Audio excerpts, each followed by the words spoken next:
Hindi ko matatapos ang pagbabalot nito kung hindi sa tulong ng pamangkin ko.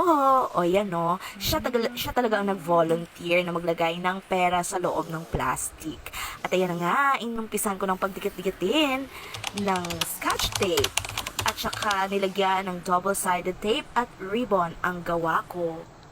Ilang araw at gabi din po ang binuno ko bago ko natapos ang order na ito. Kasi ba naman, gupit dito, tanggal doon, paulit-ulit, idikit dito, idikit doon, tapos tatanggalin ulit bago natapos ito. O diba? Bago ko na-achieve ang gusto kong disenyo. Napakaswerte na naman po na makakatanggap nito. Akalain niyo ba naman, oh? Ang dami-dami. Lilibuhin pa talaga. At ayan na nga po, finishing touches na po tayo. Yaya, saan ang kapa ko? Pakisuot! Pakisuot sa akin ang kapa ko.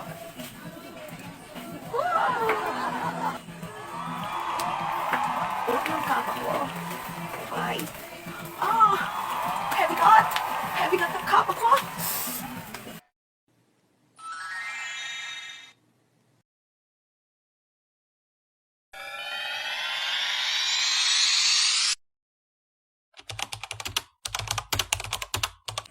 Mahal na Reyna, ito na po ang iyong corona.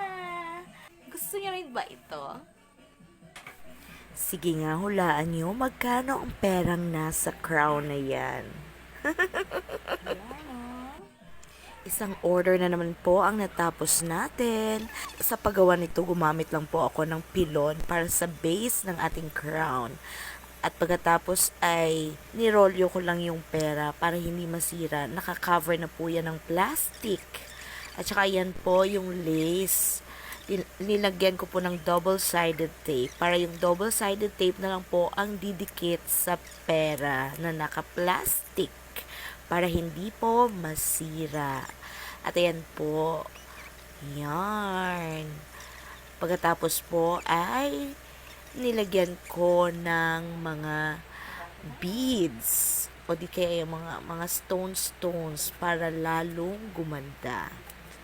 Natapos ko na po yan gabi pa lang, pero kinaumagahan, ayan na naman, may pumasok na naman sa isip ko, kaya nilagyan ko na naman siya ng ribbon sa dulo. At ayan na nga po.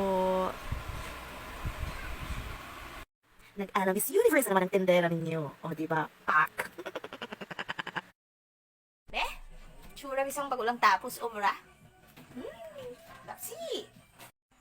2 araw at 2 gabi lang naman po ang pinagpuyatan ko para matapos ang order na ito. Isang corona na nagkakalaga ng 33K. O, diba? 33K. At ang kapa na 117K. O, magkano ba lahat? All in all, 150K. O, diba? Saan ka? Para pwede ko nang ipagawa ng bahay ito, diba? Yan tuloy. Napasayaw ako. Napasayaw ako nang matapos ko ang order na ito. O, maraming salamat po sa umorder. Maraming salamat sa iyong pagtitiwala sa aking kakayahan. Naway, napasaya ko po ang nabigyan nito.